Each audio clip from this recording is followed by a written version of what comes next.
Hello and welcome back to PA Truck Up. I'm your host Manny, and today we have Anthony Adams. How we doing? Man, how are you? Excited to be on. It's all good. I'm excited for this one.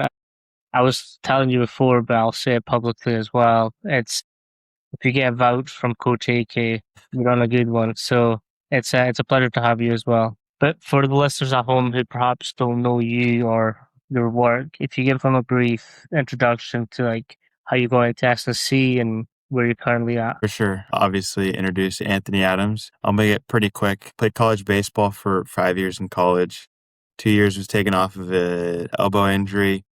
Kind of got me into the strength and conditioning realm. Always loved working out, loved training, fell in love with training in high school. So from there, I was a strength and conditioning assistant in college. I got an opportunity to be that assistant role. And then my head strength and conditioning coach left. So I became the interim head strength and conditioning coach for my college while I was in college. And then after that, I had a couple internships, one being at Driveline Baseball, which is basically a data-driven baseball facility.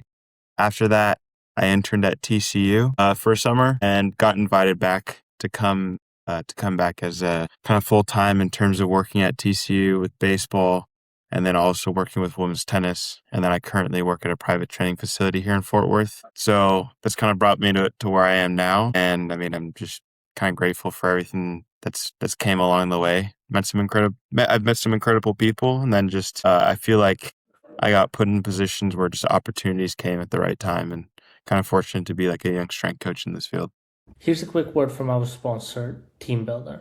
I've personally been using TeamBuilder since 2022, and it's genuinely changed how I run primitive athletics. Writing programs, delivering them to the clients and athletes, tracking their progress, and it all lives in one place. My clients get their sessions on their phones. I see their progress, I get messages from them, and we are able to stay in constant contact and be able to track every single metric that I need. I spend less time on admin and more time actually coaching. Check out teambuilder.com, and if you use promo code PATruckup all together, you get 30-day free trial and you get access to the AMS system. Nice. I mean, so one thing I will say, opportunities come to coaches who deserve them. And I know there's quite a few coaches who are perhaps in a position that they shouldn't be in, but having sort of known your pathway to being a strength coach, I think you're in exactly where you're supposed to. So what's currently like firing you up and you're kind of relatively new to being a full-time coach. What's something that you're seeing that is getting you really fired up to like continue being that same coach? That's a good question. I think right now it's honestly understanding motor learning and understanding how to blend the skills in the weight room. And by that, I mean different positions, even just understanding like how athletes learn. So I feel like, especially in the weight room, we tend to like internally cue people a lot. We tend to like want to get people into positions that we want without them kind of understanding it themselves. So I think the science behind motor learning and understanding like how we get athletes to do things by setting up the environment to make them not think is really important, because I think a lot of times in sports themselves, like we tend to make athletes think through things a lot when our whole goal is to make athletes not think. Like we want to make them do things without having to think about it and having to like enter the Superdome. So just learning skills of different sports and sports I've never worked with. So someone I've heard said that like if you understand motor learning very well, then you should be able to kind of teach any sport. And so that's kind of where I want to get to is like, can I understand learning so well that I can understand how to teach any sport, anything, even if I didn't grow up playing it. And with that, I think being able to be a good coach means that you understand motor learning. And to understand motor learning is to understand how to teach humans. And that's what we're doing as coaches. Like you are teaching humans, and you're not only teaching humans, you're getting humans to understand what you are telling them. And in that's how you'll actually get them to move better. It's not by just like regurgitating cues that you once heard as an athlete. We've all been there to where it's like you see the coaches who are just like living, talking disciples of the older people they came from, rather than like actually understanding what they're trying to get from somebody. So Yeah. I think there's I don't know if that a makes sense. quiet beauty in being able to express what movement you want in as less words as possible. So Yeah. I always love like when you're coming out of the hole and you see athletes with like a little bit of knee valgus. You're like just have you ever stood in the carpet and ripped it apart? And then Hmm. you see them like click and it's like their knees no longer go in, they kind of just stay in line and go up. I think it's kind of what you're saying.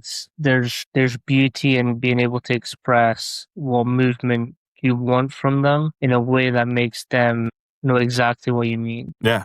Yeah, for sure. And I think we tend to see it all the time in sports and more, I guess, a better way to think about it is like sport coaches usually want things to look pretty and they want them to look nice and they want things to look aesthetically pleasing, which usually isn't how like the game or competition works. And so they think that preventing errors in competition in the game comes from like setting up an environment in practice where there allows for no errors, which I think is the complete opposite.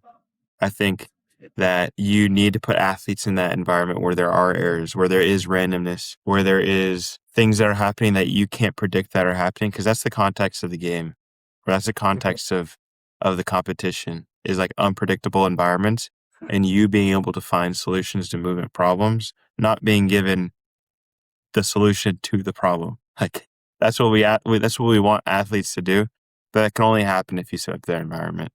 I also think that learning comes from that just about failing aspect. So it's a conversation I've had recently with some of my athletes, and it's you only get better when you get to the point where you fail. So Right. we're looking at strength. Your one rep max is your failing. Like you physically can only give one effort, and if you do more, you can't. So it's like you're pushing your brain, like your body, to that point of absolute max to Hmm. fail. Because when you fail, that's when you get stronger. That's when you get more powerful. That's where you get, more endurance. That's where we need them to live. And what you're saying is that's not static. And it's always that thing of like when you see on social media people going out for like 1 RMs on deadlift or squats or bench or whatever the inserted lift, and it does not look pretty at all. But it's kind of like, but to do what you're wanting them to do, it can look pretty. Like the technique isn't going to be textbook. Yeah, for sure. I think also just teaching athletes how to respond to failure. I think often people think that like the weight room is separate from the sport, which it is in its sense, but at the same time, it's like it's also a place for me as a coach to teach athletes mental skills, to teach you like how you are going to respond to something that's difficult, and like I'm going to let you know that I'm gonna tell you if like the way that you responded isn't correct because I'm not going to allow that in my weight room. Like I'm not going to allow you to go up and, for example, we do overload eccentric pull-ups Yeah. with our tennis players. So when someone says like I can't do that, it's like we're not going to use that language in here because that's just going to be translated onto the court, onto your competition. It's going to impact your game. And so therefore, I do take it upon myself as a sports performance coach to make sure that you don't use that language and that you see like failure as an opportunity to get better. So I think again, going back to like it's just an opportunity for me to teach my athletes how to respond to that. Mm, And I think there's a lot of times in the weight room that we don't teach there's a lot of room to teach mental skills and we don't use that at all. mm, And so it's like when we talk about every weight room exercise or the things that we do in our program might not directly increase the impact that we think we have on the game or competition. But what I do know for sure does have an impact is mental skills. Like what I do for sure know has an impact is the ability for like an athlete to move in space, regardless if I don't have the data points to provide that. And so, well, like another example is like education on nutrition and education on sleep. Those things are going to have an effect on performance because it has an effect on the recovery. And so sometimes it's like we don't understand the amount of impact we actually have on sports performance because we just think to ourselves as sport coach or strength and conditioning coaches, oh, I'm just like the weight room guy. Like I'm just the strength coach. And we tend to be the person who's like, when everybody wins, like we celebrate, but then when people lose, we're like, yeah, they just weren't good at the sport. yeah, I think so. This is a conversation I've been having recently, and I think a lot of what the Strong Act is currently doing is trying to limit that as well. Because as shitty as this is, we're not a protected field. And I know that private's a little bit different than collegiate and sort of more hireable positions. Hmm. It is trying to limit the blame being put on solely us, where it's like, no, there's a whole host of teams that could have probably, dealt with their situation a little bit better. If you don't know what a strong act is, for anyone listening, go check out last week's episode at the point of this recording. But I was kind of looking through your stories, and you're talking about the spinal engine. And I kind of want to touch on this because Yeah. so a while back I watched an episode of the Power Project with Mark Bell and what's his name? I forget his name, but I'll link him down below. They was talking about like how the spine has more movement than you probably think. Like we always talk, keep your spine stiff, neck aligned, and whatever else. But if you've got no limbs, what happens to your spine? Like that's the only way you're able to move. So you have to twist, turn to move yourself from point A to point B. And with your explanation, so you posted a reel of you exploring spinal movement, and then you kind of broke down how you interpret spinal movement. And I think I kind of want you to go through that again here because you did make up a couple of good points that we'll get into. Yeah. I think when it comes to like spinal movement, people either take one of two stances, which tend to be like two opposite sides of the spectrum. There's like the people who think like the spine shouldn't move. It needs to be able to resist force. You need to train it to be stable. It should stay stable so the distal limbs can move around is usually what they'll tell you in kinesiology class in college. And then there's the other side of the spectrum where it's like spinal engine theory, like your spine is meant to move. Each segment of your spine should move. And that's how movement is originated. Like movement is created through the spine. So there's like two ends of the spectrum. And I think like they both have their reasons, but I kind of fall in the middle where it's like you need both at the end of the day.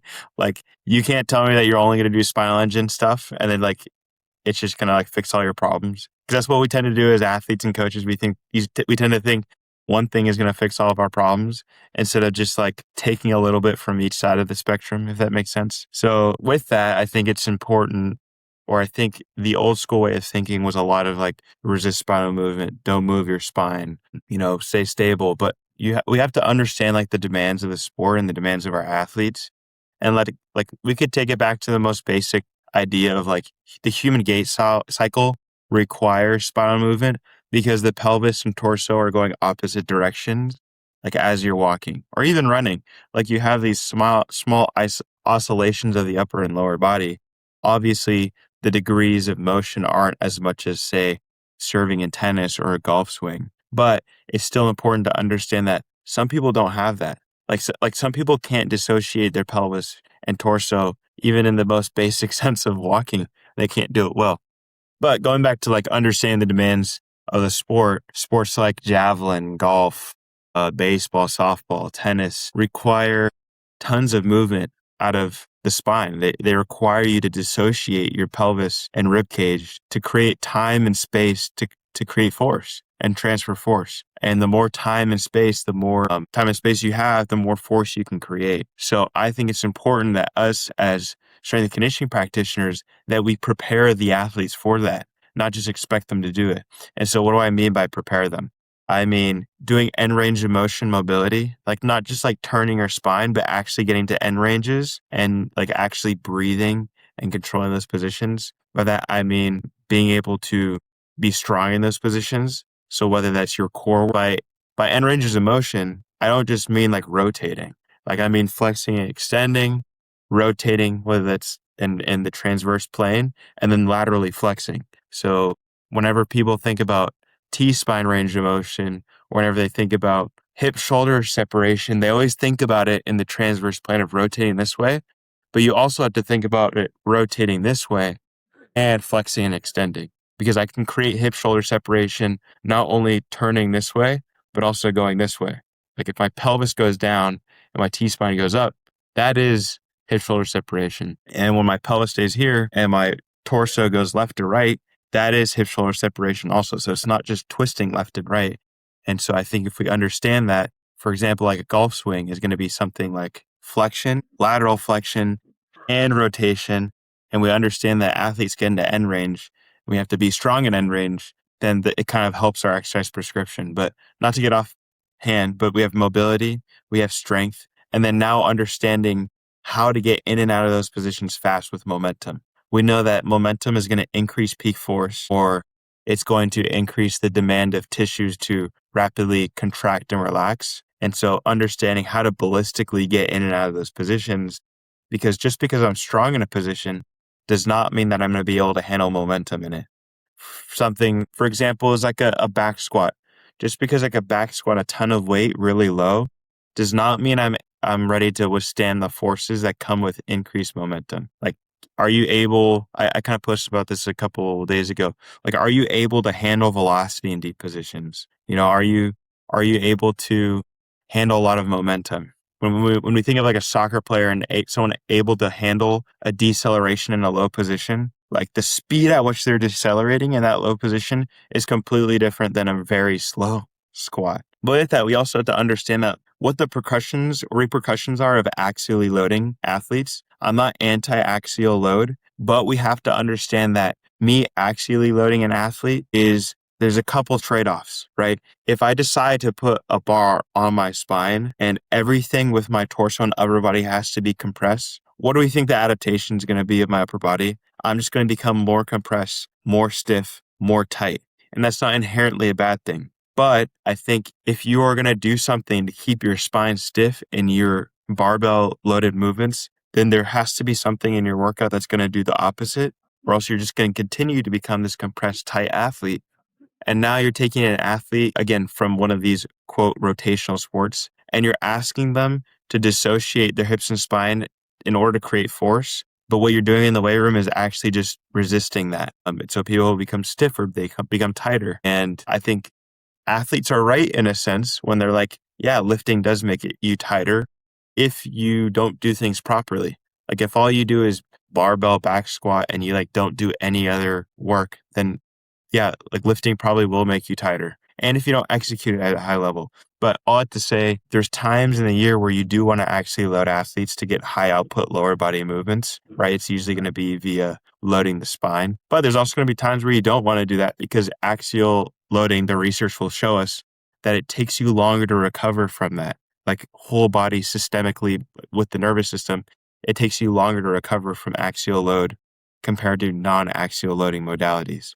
So we have to understand the repercussions and the trade-offs of axially loading people. And we also have to understand how those are maladaptations to what we want out of our rotational athletes or athletes who get into these extreme end ranges of motion with their spine. So there's my rant Yeah, on no, the it's all spine. good. So I also don't believe that there's such thing as going off on tangents or rants. I think to fully explore the topic that you're talking about, you have to kind of go on these. And like, this is why I love this for this podcast specifically. Yes. He's a fantastic guy. Like when I was at UW, I was able to meet with him and be with him. And since then, we've developed a friendship. And he's a really explorative guy where Yeah.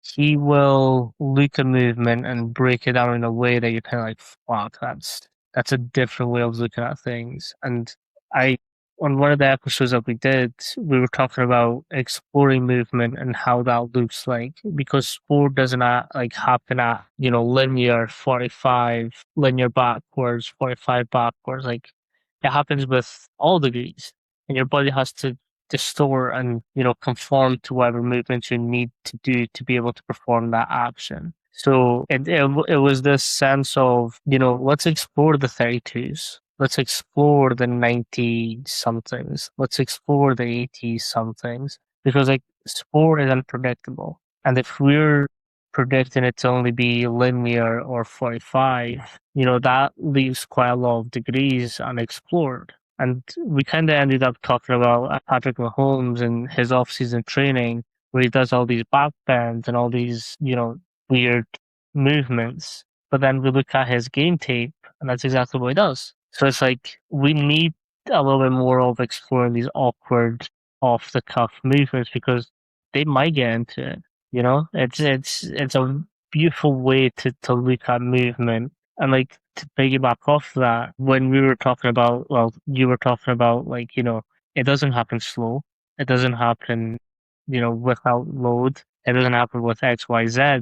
We can just look at wrestlers. Like how many times have they been in a net bridge and then they need to quickly snap themselves through to get on top? Now, there's your speed, there's your power, there's your strength Hmm. because they're resisting a whole body. Like Right. that's a whole nother human on top of you. So now you need to not only lift your body weight, but their body weight. So then that's your 2 times body weight. And it's an amazing way to look at how sport is developed. It's like it's not just enough to lift your body weight. You need to be able to do that and some and explore these movements. Yeah. No, for sure. And it's a whole nother challenge when you have to control someone else's center of mass. Like not like now you need to have in order to have control of someone else's center of mass, you need to have control of your own. And so understanding that and then with that all these different positions, and then again being able to whip in and out of these positions quickly is important. And I think we often don't train athletes to do that. We don't train them to handle momentum. We don't train them to handle high peak forces and the high impacts because we've been taught that like the heavy loaded strength work is going to take care of that, which it does in terms of like a baseline, but we have to understand basic physics, basic Newtonian physics in order to understand how to prepare athletes for the sports. But one of my old mentors once said that the law of physics is the world that humans move through. And so if all you deal with is athletes who move through space, you better understand the law of physics that human movement is governed by. That makes sense. Yeah, 100%. I also like the topics of like bucket filling, and I know you're kind of silent in the middle, and I think your explanation of the actual loading does, and it describes that you're kind of in the middle, but time and place of the Right. season, which I agree with. But we kind of need to look at also as like a bucket filling element, and I think that's when like your tier systems come into play. And it's kind of what you were describing anyways. So it's like if you have this really stiff loading mechanic, let's explore some bad movement. Let's explore some, uneven surface and really slow movement. Your body's naturally designed not to move quick and unstable surfaces. So we can't load it up too much. But it is exploring that bucket filling idea of like, okay, what is this athlete kind of missing just now? And what can we do to make sure that not only does he have what he's good at, but a little bit of his weaknesses? And I think Tim Sukumel actually broke this down really well on an episode we did together. And it's like it's having these cowbell graphs of where your athlete should land. So say on one end you've got like your more isometric movements. At the end of that you've got your ballistic movements. So like where are they currently in their season? Are they off preseason or in season? What are they lacking? So like if they've just came back from injury, we could probably get some isometrics in there, right? Start loading them. If they're starting to come out of that injury, you can go coming out of isometrics. You've got your different forms of isometrics. Then you can go into your eccentrics, concentrics, more plyometric based. Then you can go into your ballistic phase. It's like having these buckets and seeing, okay, like where are they in season? What movements are they lacking? What can we fill up so that when they do get into their season, get a little bit more robust to the demands of that season? Yeah, no, for sure. And I think if you think of general population, the highest or the most, how should I say it? The most common injury is usually back injuries or disc herniations. And so it kind of makes me wonder, like, we kind of need to understand the back more and understand how that musculature functions because how it functions is different than like how we may think. And especially the deep spine muscles, like they're only innervated depending on the position of your body. So for example, like you have deep spine musculature that runs longitudinally along your spine and you can't actually innervate those muscles via extension. They only get innervated by anti-flexion movement. So they only get innervated when you're, let's say parallel to the ground horizontally, and you're trying to resist your back from folding down, but you can't extend your back to innervate those muscles. So that actually might change our exercise prescription, knowing now how these spine muscles function. And with that, going back to like preparing athletes for the demands of their sport, it's like your off-season training should probably look different than your in-season training, especially for a sport that requires a lot of rotation or torsion of the spine. Like if you are rotating a lot in season, if you're moving your spine a lot in season, you probably don't want to do a lot of it in the weight room because the sport's taking care of that. Whereas in the off season for the sports I work with, it's like the velocities and the volume of rotations isn't close to as much as we're doing in season. So we can kind of afford to do that more. And it's my job to prepare the athletes for practice when they are swinging and rotating and bending a lot. So yeah, kind of what you, going off what you said, where it's like you need to understand what your athletes need at certain times of the year, especially when it comes to the spine, something that's commonly injured. Today's episode is sponsored by Eccentric. You all know I'm a big fan of keeping training simple and effective, and flywheel training fits that perfectly. Now, I've been using Eccentric K-Box since 2021, and it's one piece of equipment, endless exercises, and resistance that adjusts to you automatically. However much effort you put in is what you get out. No guessing the weight, no loading plates, just move. And the flywheel matches your effort perfectly. Check out the K-Box or the K-Pulley at the link in the description. I also think that we kind of need to learn of each other. And, when we're talking about PTs and ATs, like they do a really good job at being able to tease out minuscule movements to increase like a whole structure. And I'm very partial to yoga and Pilates for athletes because like they function on movements so tiny that by fatiguing those, your big muscles actually get stronger. So it's like how it's also looking at like the stabilizers and how can we innovate them in a way that's going to progress. And I think I love what you said about like really looking at spinal movement. You can only flex it. Like if we were talking like right above the spine, like you have to have your chin tucked, okay, to start rolling down that spine vertebrae at a time. So it's kind of like nerve gliding. When we're talking about nerve gliding, that's, you're doing different movements to try and get releasing certain elements of your spine, but that also involves your toes. Like it's a head to toe kind of movement. Or when we're talking about elbow and shoulder nerves, you're kind of having to twist and open and close or dorsiflexion, plantar flexion, you're kind of having to flex and extend your wrist in a way that releases all of that. So it's taking these little things and learning from each other in different aspects of our industry. Like when I was at UW, I spent so much time with the PTs and ATs. Like, and it could have been as simple as like, what's your thoughts on contrast? What's your thoughts on like X, Y, Z movement? And it's really trying to understand like where they're coming from and where their mindset is coming from on like developing the structure as opposed to just all like need them to get strong quads, so let's fucking squat. Yeah. I think there's a lot that we can learn in terms of moving the spine from a perspective of like learning how to deform and move your rib cage and pelvis. Like, I think a lot of people see upper body mobility problems and they try to attack the exact structure.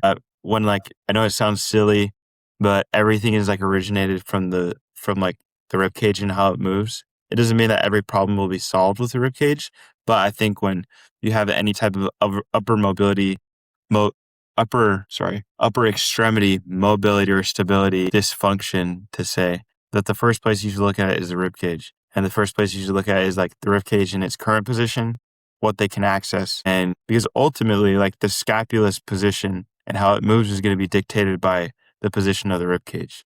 Like you can't expect someone who can't move their rib cage to be able to get T-spine rotation. Like they can't move their scaps as much as someone who can deform and move around the rib cage. So I think there's a lot that we can learn from other kind of, what would you say? What's the word?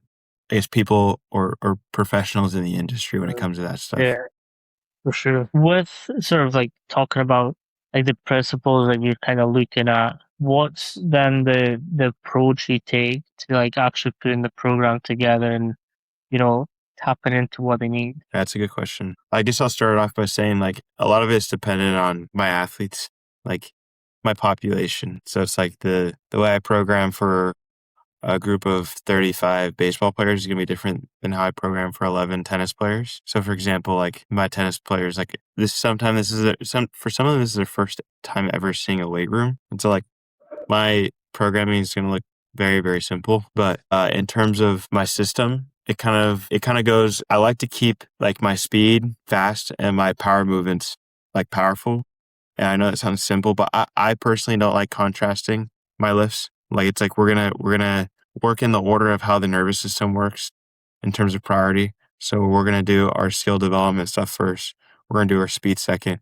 We're gonna do our power third, our strength movement fourth, and then everything else in terms of accessories or any other extra movement's gonna come last. So I basically work from what requires the most cognitive and neurological demand and then work my way down. So if you kind of think about it, it's working fast to slow and working like the most cognitively needed to the least cognitively needed. And so that kind of like that last tier is where I'll get specific with the demands of the sport. So it's like if I'm working with basketball, like my accessory tier is probably going to be ankle, hip, and knee. Like those are the things that I'm going to hit for sure. For like tennis, it was kind of still like knee, ankle, but it was going to be more upper body stuff. So like rotator cuff, scap, upper, low, mid trap, all those areas. And it's also dependent on like my athletes and what they're currently going through. For example, like when I had tennis at the beginning of the year, we had a lot of shin splints.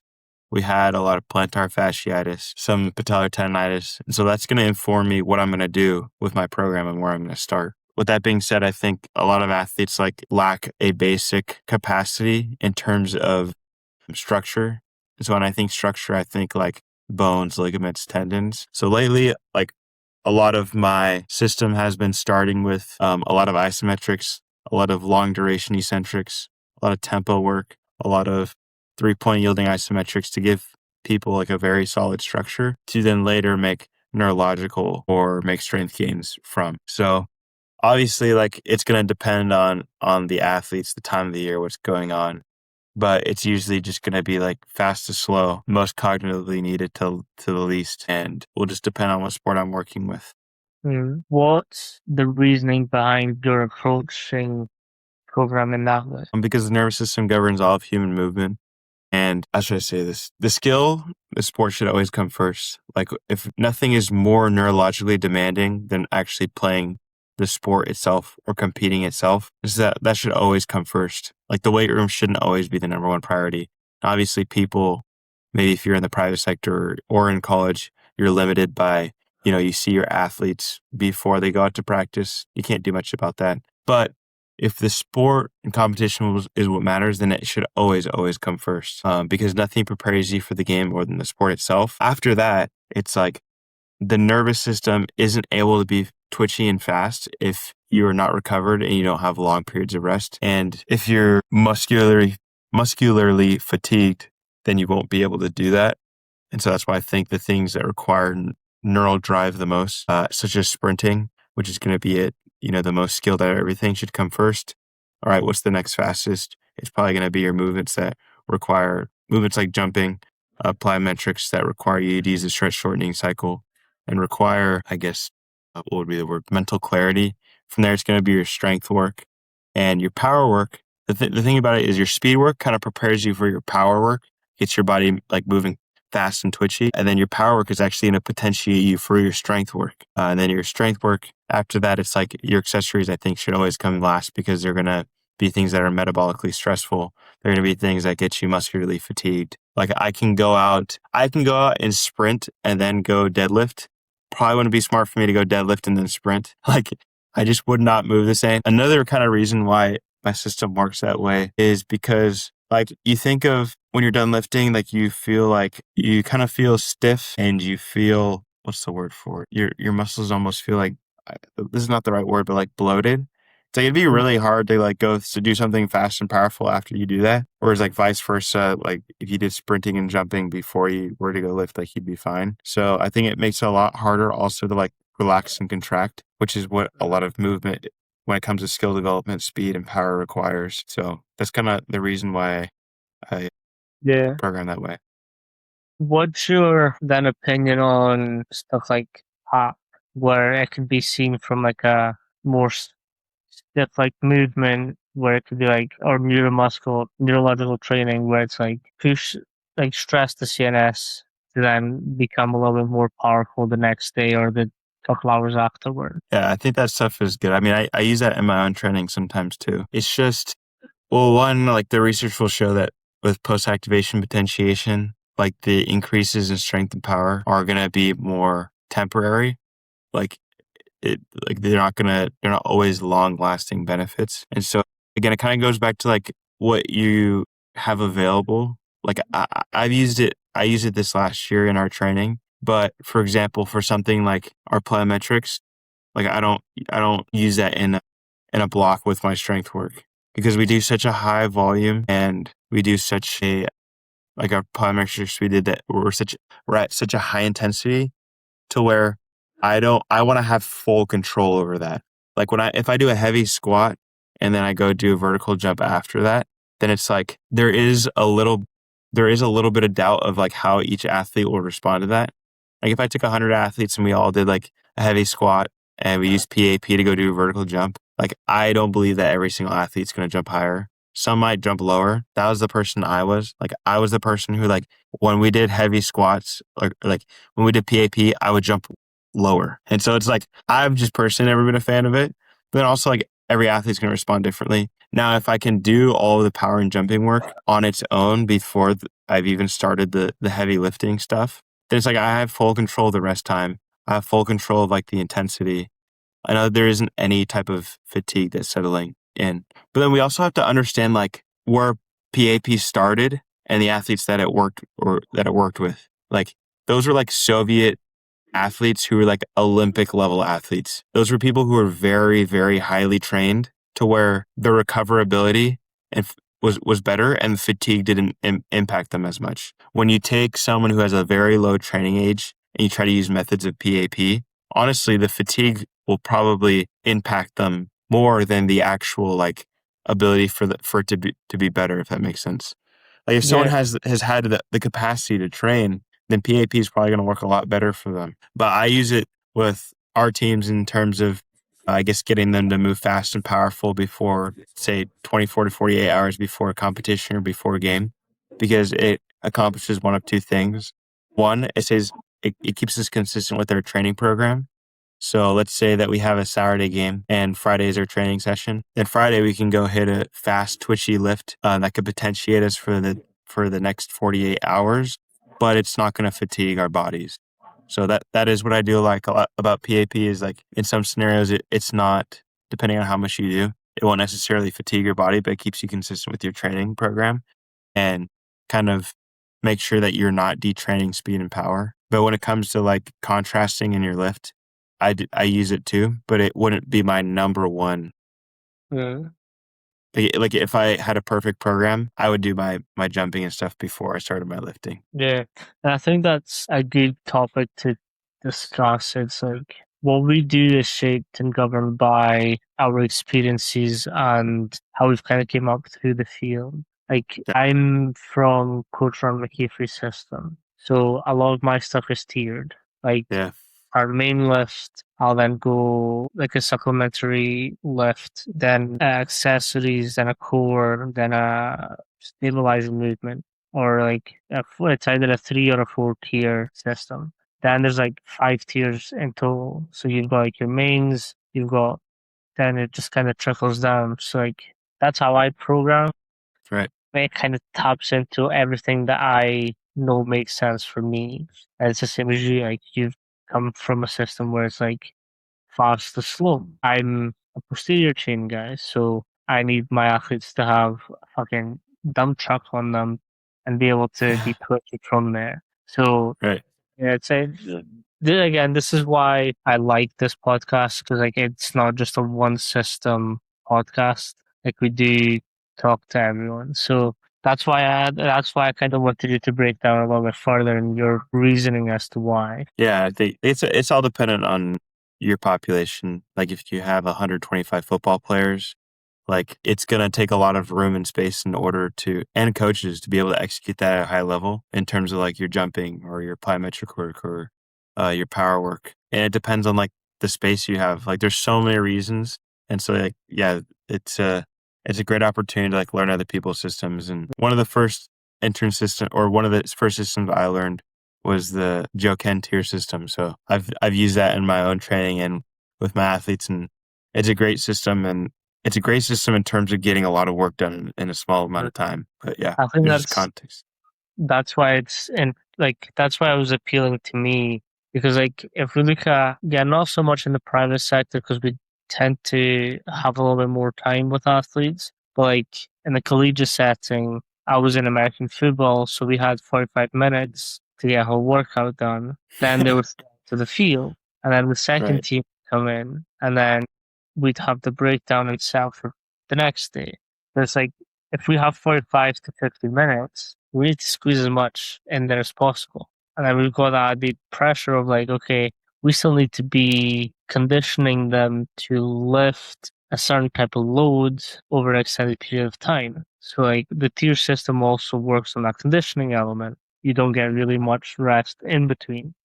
So it's like not only are you going maximal lifts, but now you're having to do them with shorter rest breaks. Yes, textbooks say you can't do that, but that's well, sport doesn't happen that way.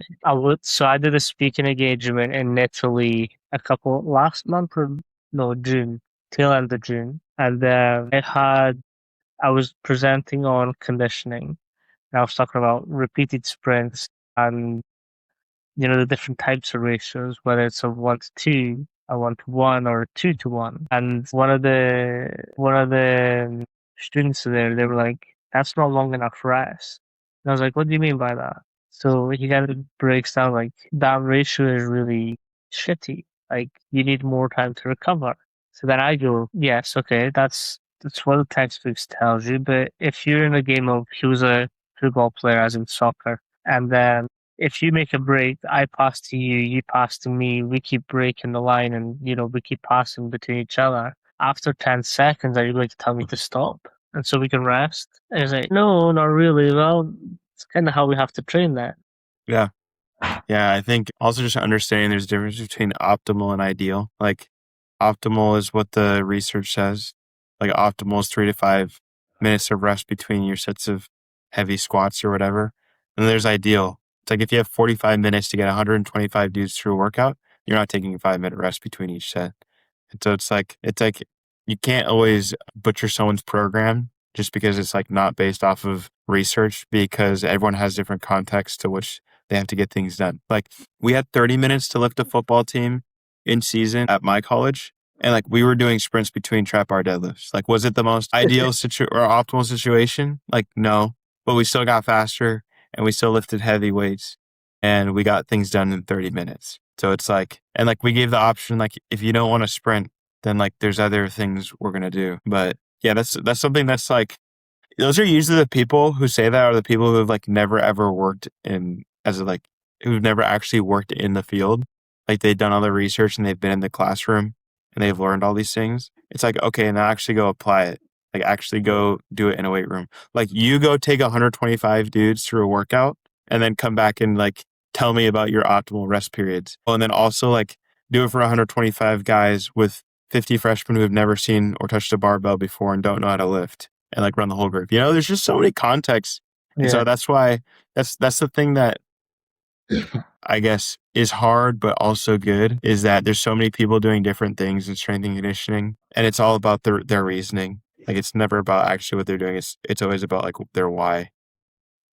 Give you a little caveat onto that. And it's something I often get asked in podcasts when I'm on other people's podcasts, if that makes sense. Mhm. And it's the system that's been set up in the US is very different to the system that's been set up in Europe. So you could have like decade and plus coaches who have been in the weight room and still think like that.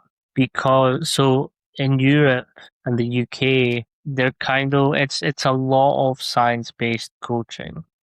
Yeah. Like everything is templated, everything is, by the book, which me having the experience of both kind of lets me see where each is lacking and where each is really good at.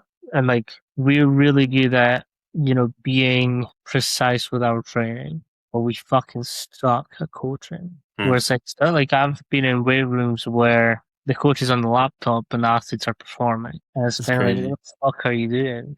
Like Right. there's real athletes right in front of you.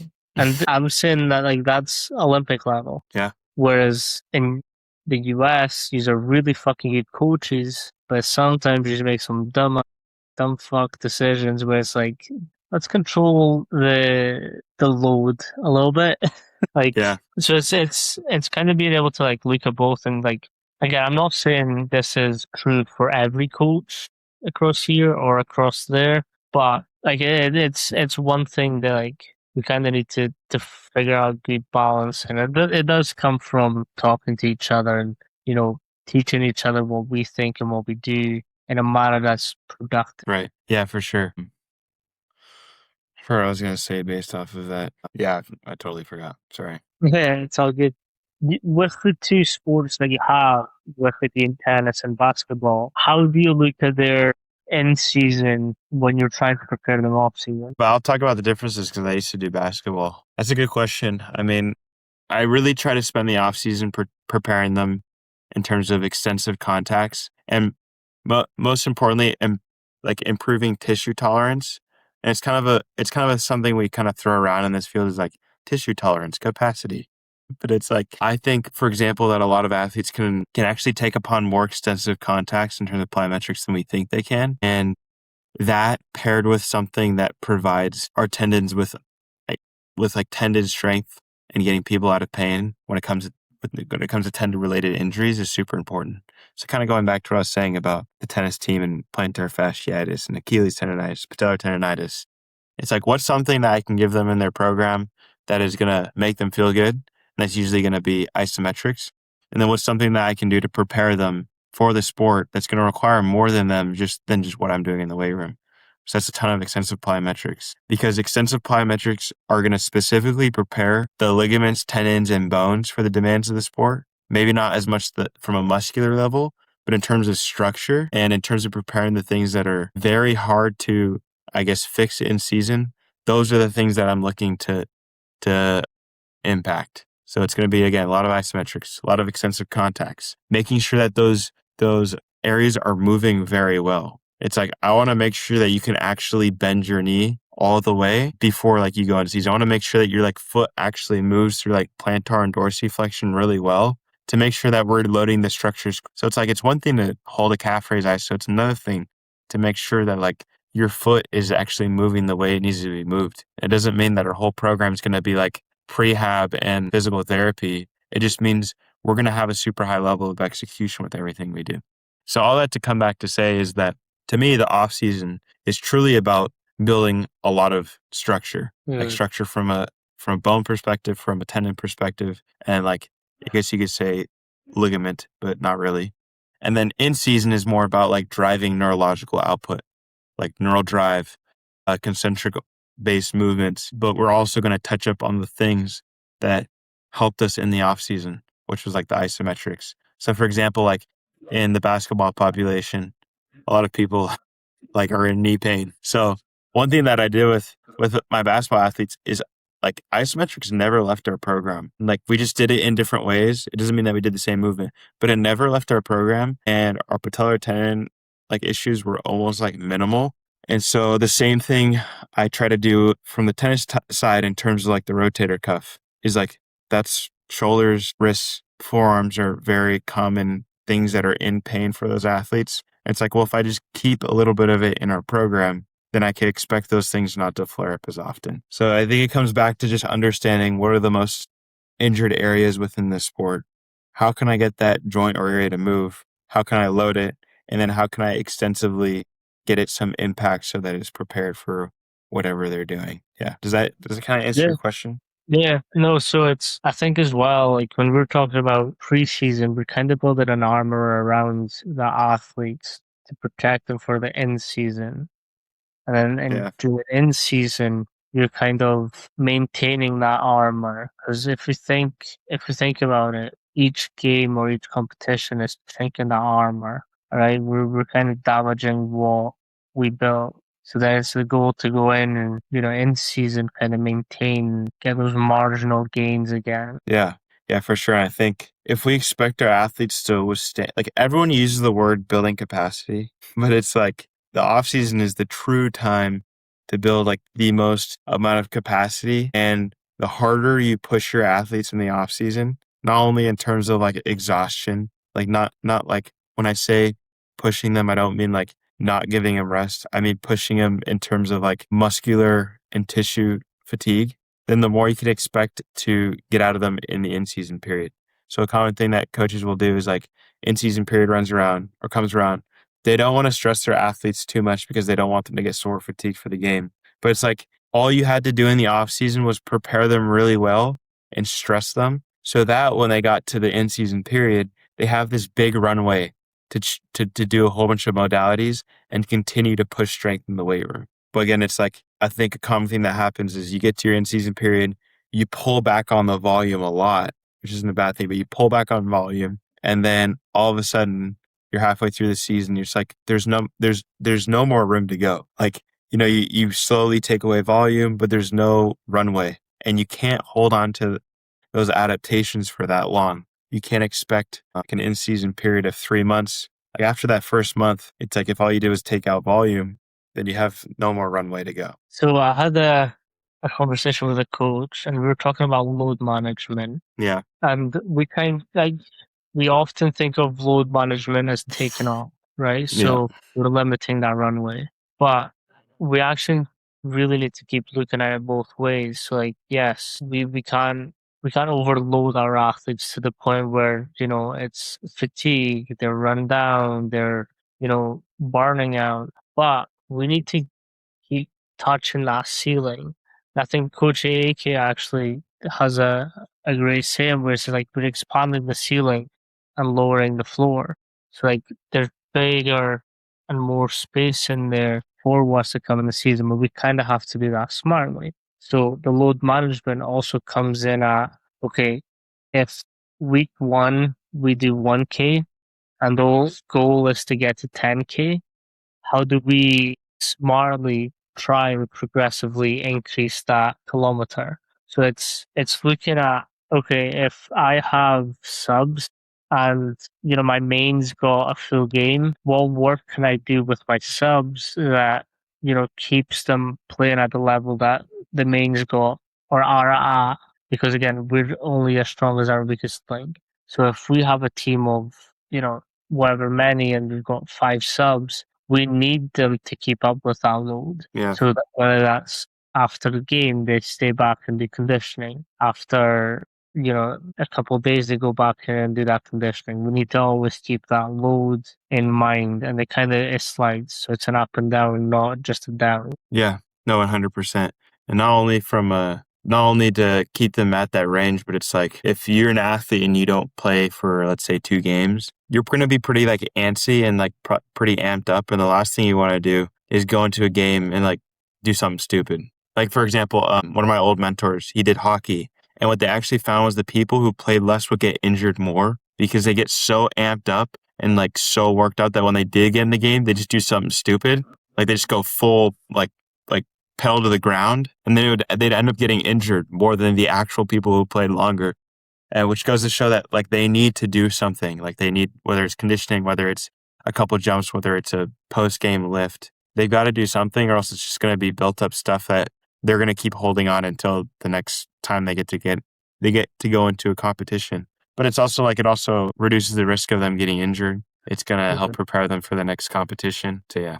Yeah, no, I agree. What's a piece of advice that you would give new coaches or people wanting to come into the industry? That's a good question. Advice I'd have is probably just like find things you're interested in and go and research the best people about that topic and go learn as much as you can. So from that person. So for example, it's like if I wanted to learn from the smartest people at speed, I'd probably read some Stuart McMillan, some Dan Paff, some Charlie Francis. I'd watch presentations, listen to talks with those people. If I want to learn about jumping, I'd go listen to Daniel Bove. I'd go listen to Corey Schlesinger. I'd go listen to PJF. If I want to learn about tendons, I go to Jake Torre. Like whatever you're interested in the moment.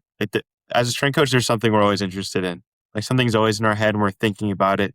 But like go research that one thing, because as a young strength coach in this field, people are going to tell you like, you need to read this book. Like you need to read, I don't know why I'm just blanking on a bunch of books, but you need to read certain books upon your career. You need to read Super Training. You need to read Speed Trap. You need to read all these books. And it's so overwhelming. Like it's so overwhelming. And it's better for you to go research and learn what you're actually interested in the moment, because you're more likely to actually like retain that information than to do what the industry tells you. Because at some point you're going to come around to all of it. Like at some point something's going to interest you and you're going to come around, especially if you're like a critical thinker. And I think that's makes it better for you to connect dots. But if you just kind of do what everyone else is doing, I think it's a lot harder to stay motivated. Coming from someone like myself where I really don't like reading. I like listening and watching people. I like watching presentations. I like listening to podcasts. I listen to a lot of podcasts. And so that's how I learn. And that's why I am the way I am, because I listen to such different people talk about different subjects. But I think that's the biggest thing for me is like invest in those things the same way you'd like invest in your like savings account, or you'd invest in a house or a car. So you're going to get out what you put in, like pay for conferences, pay to go visit people and to go train with them, pay to go like talk to people. I think that's the best way to like connect. Like, I really like the way you think about that, because it is true. Like the industry does tend to push certain textbooks on you in certain periods of time. But I'd say it's actually best. Again, I speak to so many different coaches that I kind of get that anyways. But I've never thought about like there is trends in the podcasts that I do. So it's like, yeah, that's a really good point. I like that a lot. Yeah, I think some people don't even actually enjoy reading those things. They just say it because everyone else in the industry says it. Mm-hmm. Like, do you actually like super training, or is it just like the principles in it that everyone talks about that you enjoy? It's like I've read part of the book, and it's like most of those things I've heard people say in podcasts.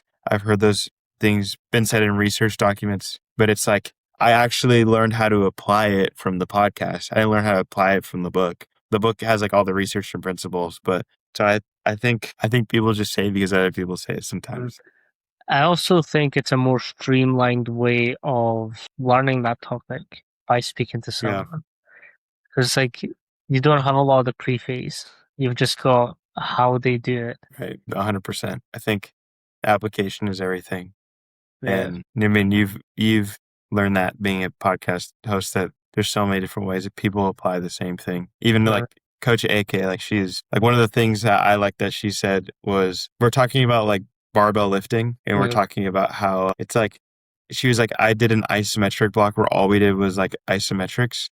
And in 2 weeks, our force plate numbers went up 11%, and I didn't use a barbell. And like, I feel like there's a lot of people who think that you can't get stronger without using a barbell. Like there's just context to everything. Yeah, so this is something I talk about, and I have a client who is petrified of a barbell. Like, does not want anything to do with a barbell. Guess what we don't do? Barbell work. Yeah. Where it's like, Yeah. I presented this at a conference, and people were like, well, you need to sit this client down and you have to have a realistic conversation with them about, managing their expectations. And, I put it towards them as a hypothetical, like, what would you do in this case? And that's where they came up with those. And I was like, I then clicked the next slide and it was me working with my client. And I was like, yeah, does not like a barbell. Will not touch a barbell, nothing to do with a barbell. And we still are stronger. We still have her compete in, things that she enjoys. And like, they're still, doing what they enjoy, and they're still getting stronger. They're still getting faster, more explosive. Like, we were doing a dumbbell chest press, and she went up a whole 3.5K, and she was explosive. Like, she was getting that thing for chest. And it's still possible. We just have to be a little bit more creative. And I think that's where people lack sometimes. Just understanding like what are the things that are going to get my athlete to be or my client to be consistent? Like if it's going to be not using a barbell, then we're not going to use a barbell and they're still going to get better because they weren't training before and now they're training. But I've never understood the people who like make other people do the things that they like just because they like them when there's like other ways to accomplish it. I see it. I feel like I see it a lot with like Olympic lifters. It's like, dude, what if your athlete just like doesn't want to do that? Like, is this like the first question is like, is this the thing that's going to make them better at their sport? If the answer is no, find an alternative. Let them do something different because Yeah. they're not gonna like coming to you. And like, if we know anything about motor learning, it's like there needs to be a dopamine response to the workout that you're doing or the exercises you're doing. Like that's what gets them to actually like have adrenaline and like want like be happy and like wanting to do something. Like the worst workouts are like when you don't feel motivated, you don't want to do anything. The best ones are like when you feel the best and your dopamine hits and like you're ready to go and you're engaged. And so like people need to understand that what for this client athlete, how can I set up that environment? Because that is what's going to change your results. People always talk about it. They talk about like the environment is going to dictate your training, and that's the environment. I also think that's one of the biggest differences between private and the collegiate setting is when it's private. If they stop coming, you stop partying, and that becomes a problem quick. Whereas like in collegiate, it's a little bit more of a give and take where they kind of have to be there. They kind of have to be telling them. That's why I always recommend coaches need to work with general population or private where their pay is dictated by if they're coming in or not, because that'll teach you some soft skills. Yeah, for sure. I've worked in the private sector too. Well, I currently work in it also, and it feels like the more money people pay, the more you can actually, or if people are wanting to come to you and they're paying to come to you, then it's more specifically athletes, and they're kind of more willing to put in the work. Whereas like you can get college athletes who like don't care and they just shut up because if they don't, then they're not going to play on Saturday. Yeah, 100%. Anthony, thank you so much for coming on today and Yeah, of course. talking through your system and the way you're processing your training. On Instagram, it's Anthony Adams Performance. There it is. You got it right there. Anthony Adams Performance on Instagram. That's usually where I post all my content. I have a YouTube channel I'm going to start posting more on, but that's where a majority of my stuff is. Hopefully going to start a blog soon. Just post my ideology and philosophy on stuff. So yeah, thank you very much for having me on. I appreciate it. So good. I will also link, is this your YouTube? Yes, that's our podcast, but Yeah. I have my own personal one. It's kind of hard to find. There's no videos on it, but I'll have it hyperlinked to my Instagram sometime. Okay, that's perfect. Yeah. Anthony, really appreciate you coming on. Of course. Thank you for having me on.